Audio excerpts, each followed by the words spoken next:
तो हेलो दोस्तों, welcome to ICM channel. आज हम लोग यहाँ पे जानने वाले हैं सिर्फ एक ही शेयर के बारे में जिसका नाम है एचडीएफसी बैंक। और ये इम्पॉर्टेंट वीडियो में से एक है क्योंकि आज हम लोग इसके बारे में जो हर कुछ जानने वाले हैं। ठीक है, न्यूज़ को भी कवर करेंगे और इसका हम लोग यहाँ पे टेक्निकल भी देखेंगे और साथ ही साथ हम लोग यहाँ पे कंपनी का फंडामेंटल भी जानने वाले हैं। देखो, जैसे कि यहाँ पे एलसीआर क्या होता है, सीएआर क्या होता है, एनपीए क्या होता है।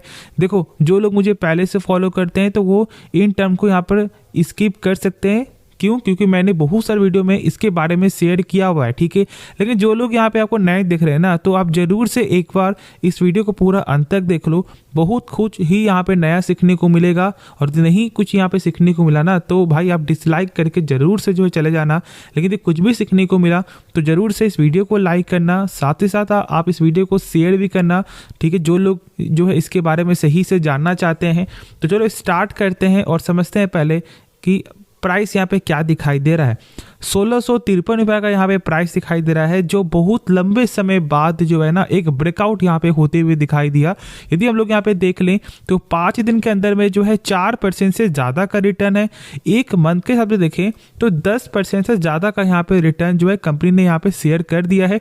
यदि हम लोग यहाँ पे देखें 6 मंथ से तो फिलहाल यहाँ पे 3% तक का ही गेन यहाँ पे दिखाई दे रहा है। क्यों? जैसे ही यहाँ पर आपको जो है एक न्यूज़ आता है जिसके बाद जो है इतना ज़्यादा ही यहाँ पे गिर जाता है।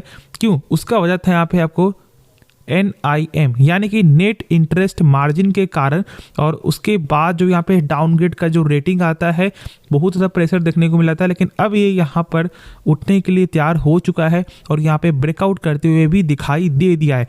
जैसे कि हम लोग यहाँ पे देखेंगे तो जो यहाँ पर 1579 का जो इम्पोर्टेंट रेजिस्टेंस जो लेवल था वो यहाँ पर अब ब्रेक हो चुका है, जो बहुत लंबे समय बाद यहाँ पे देखने को मिला है। और ये कहीं ना कहीं एक इम्पॉर्टेंट पैरामीटर में से एक इम्पॉर्टेंट टेक्निकली हम लोग देखेंगे तो भाई बड़ा टारगेट यहाँ पर अचीव अब हो सकता है। मेरे हिसाब से आने वाले समय में कुछ ही टर्म में जो है टारगेट बहुत बड़ा देखने को मिलेगा। ऐसा हो सकता है कि यहाँ पे 1800, 1900 या फिर 2000 तक भी यहाँ पे चला जाए, क्योंकि मार्केट का जो सेंटीमेंट है यहाँ पे बुलिश है।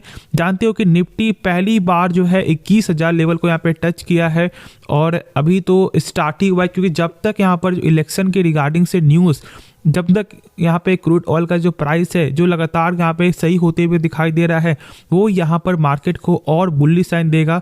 और यदि मार्केट भागेगा तो साफ तौर से जानते हो कि यहाँ पे एचडीएफसी बैंक, रिलायंस, ये सब भी यहाँ पर भागते हुए ही दिखाई देंगे।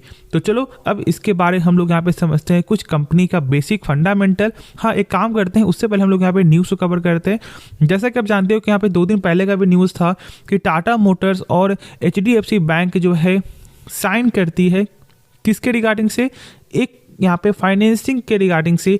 मतलब यहाँ पर अब जो है एचडीएफसी बैंक जो है टाटा मोटर्स के जो भी यहाँ पे कमर्शियल व्हीकल है उसको यहाँ पर एचडीएफसी बैंक फाइनेंस करते हुए दिखाई देगी। मैं आपको बता दूं कि देखो, यहाँ पे कमर्शियल व्हीकल का मतलब होता है बस, ठीक है, ट्रक, पिकअप, इसे हम लोग यहाँ पे बोलते हैं कमर्शियल व्हीकल। ठीक है, तो यहाँ पे फाइनेंस अब करते हुए दिखाई देगी एचडीएफसी बैंक, एक ऐप के जरिए यहाँ पे होते हुए दिखाई देगा जो टाटा मोटर्स का ही होगा। तो ये सब कुछ बेसिक न्यूज़ है जो मैंने शेयर किया है। अब चलो, यदि हम लोग यहाँ पे इसके बारे में जाने कुछ बेसिक फंडामेंटल, जैसे कि यहाँ पर हम लोग देखते हैं LCR यानी कि लिक्विडिटी कवरेज रेशियो। इस टर्म को समझने से पहले आप एक चीज़ यहाँ पे समझो।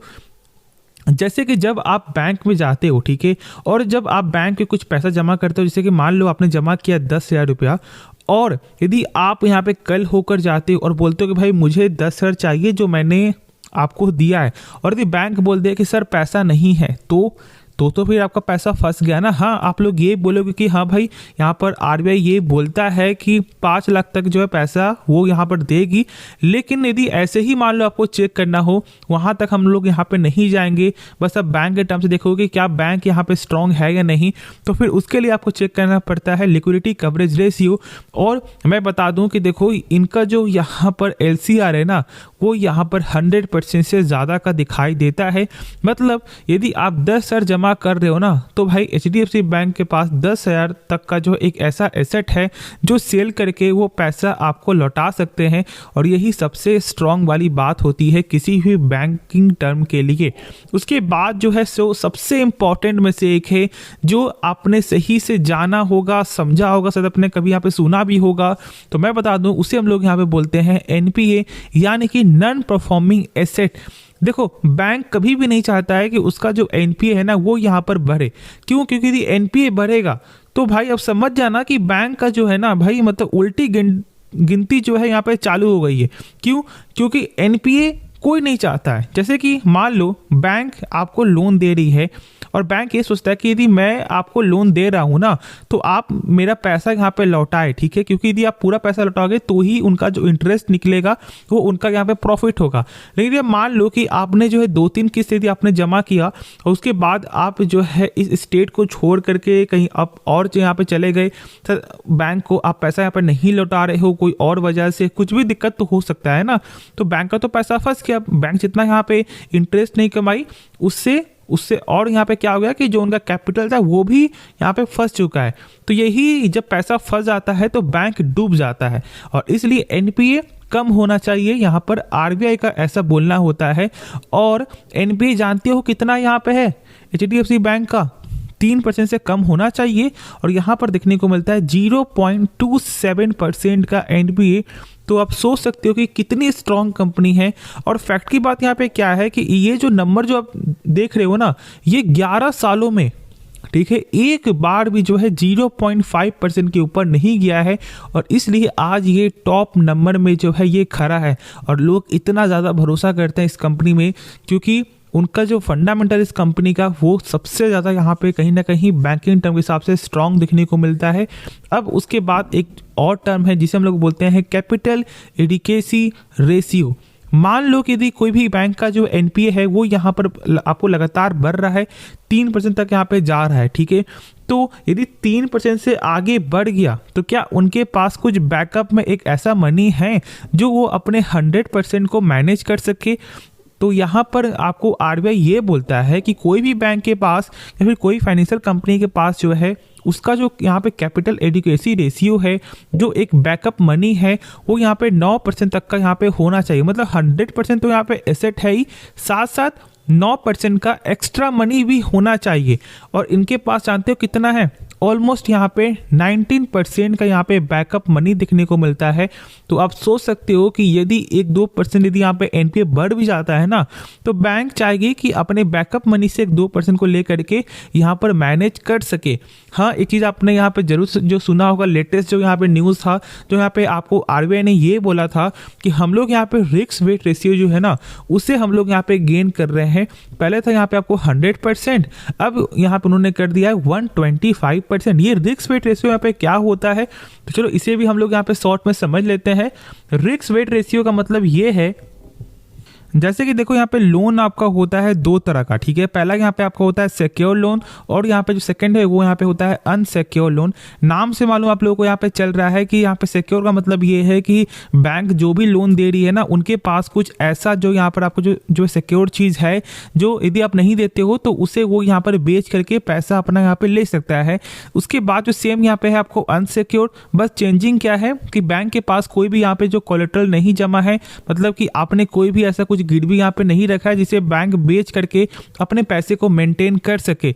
तो इसलिए यहाँ पर RBI ये बोलता है कि जो आप यहाँ पे पर्सनल लोन जो आप यहाँ पे दे रहे हो, साथ साथ जो आप यहाँ पे क्रेडिट कार्ड जो दे रहे हो, तो क्या आपके पास जो है रिस्क वेट रेशियो यहाँ पर क्या पर्याप्त मात्रा में है? कहने का मतलब उनको यहाँ पे थोड़ा डर लग रहा है, यहाँ पे RBI को डर लग रहा है कि सर ऐसा हो सकता है कि लोग यहाँ पे डिफॉल्ट कर सके, ऐसा हो सकता है कि लोग इतना ज़्यादा डिफॉल्ट कर दे कि बैंक यहाँ पे डूब जाए। तो कहीं ना कहीं यहाँ पे आपको नुकसान किसका होगा? नुकसान होगा यहाँ पे होगा RBI का, नाम उनका खराब होगा, काम उनका यहाँ पे खराब होगा। इसलिए वो यहाँ पे 125% का रिस्क वेट रेशियो कर दिए हैं। मतलब बैंक को यहाँ पे ये निर्देश दे रहे हैं कि भाई आप जितना मन है उतना दो, ठीक है, लोन, लेकिन बैकअप में भाई मुझे इतना पैसा चाहिए। मतलब कि यहाँ पर अब जो है कैपिटल एडिक्वेसी जो रेशियो है, जो यहाँ पे 19% है ना, वो यहाँ पर अब 25% इसमें कम कर दो, उतना यहाँ पे अब यहाँ पे हो जाएगा। क्यों? क्योंकि RBI बोलता है रिस्क वेट रेशियो हम लोग यहाँ पे बढ़ा दिए हैं। तो अभी आपको भी अपना जो है कैपिटल एडिकेसी जो रेशियो है, जो यहाँ पे बैकअप मनी है, उसे भी अब यहाँ पे गेन करना स्टार्ट करो, क्योंकि शायद ऐसा हो सकता है कि लोग यहाँ पे डिफॉल्ट करें। अब आपने देखा होगा कि देखो जब बैंक आपको लोन देती है 6 लाख का या फिर 5 लाख का, मतलब एक टाइप का यहाँ पे पर्सनल जो यहाँ पे लोन होता है, जो यहाँ पे प्री अप्रूव्ड होता है, उसमें बैंक कुछ भी आपसे जो यहाँ पे कोलेटरल नहीं मांगता। बैंक ये नहीं बोलता है कि हाँ भाई आप अपना जमीन का कागज दे दो या फिर आप मुझे यहाँ पे ये इतना कुछ दे दो, जो भी एफडी आप ब्लॉक करो या फिर कुछ भी करो, ऐसा तो कुछ नहीं बोलता है ना। तो इसलिए ये आरबीआई ऐसा यहाँ पे नियम लगाई थी, और ये कहीं हद तक देखोगे ना तो यहाँ पे ये सही भी है, क्योंकि कहीं ना कहीं डिफॉल्ट होने का भी चांस है थोड़ा सा यहाँ पे हायर हो जाता है। अब यदि हम लोग यहाँ पे देखें कुछ कंपनी का जो फाइनेंशियल जो डाटा है, तो यहाँ पर जो रेवेन्यू है वो यहाँ पे लगातार बढ़ते हुए दिखाई दिया है, कोई शक यहाँ पे मत रखना। देखोगे साथ साथ जो यहाँ पे प्रॉफिट है वो भी यहाँ पे लगातार जो इंक्रीज ही यहाँ पे होते हुए दिखाई दिया है। अब यदि हम लोग देखें शेयर होल्डिंग पैटर्न, तो आप देख सकते हो कि यहाँ पे जो है एफआईएस ने 32% का स्टेक, यहाँ पर जो है आपको फॉरेन वाले जो स्टेक है वहाँ पे 52% तक यहाँ पे होल्ड करके चल रही है। डोमेस्टिक वाले के पास यहाँ पे 30% स्टेक है, और यहाँ पर जो पब्लिक स्टेक 17% का है, जो यहाँ पे सही है मेरे हिसाब से। जो कंपनी में 25% जो स्टेक यहाँ पे कम होता है आपको पब्लिक का, वो कई हद तक एक स्टडी करने के लायक वो एक शेयर होता है। स्टडी करो, उसके बारे में जानो, जितना ये कम होगा ना उतना ही उसके बारे में स्टडी करो। इस बात को सही से आप लोग यहाँ पे समझना, ठीक है। स्टडी करने का मतलब ये है ना कि उस सेक्टर के बारे में पहले आप जानना है। यदि आपको सेक्टर में कुछ स्कोप लगता है, कंपनी का टेक्निकल सही लगता है, तो पैसे लगाने का सबसे बेहतरीन अपॉर्चुनिटी उस समय बन जाता है। तो होप अब इसके बारे में आप लोग को सही से समझ में आ गया होगा। अब जो भी डाउट बचे ना भाई, मेरे हिसाब से कोई डाउट अब बचा नहीं होगा, लेकिन यदि बचा हो तो कमेंट जरूर से करना, और यदि पसंद आए तो फिर इस वीडियो को सब्सक्राइब करो, इस वीडियो को लाइक करो, और इस चैनल को यार सब्सक्राइब करो, शेयर करो। मिलते हैं नेक्स्ट वीडियो में, तो तब तक के लिए धन्यवाद।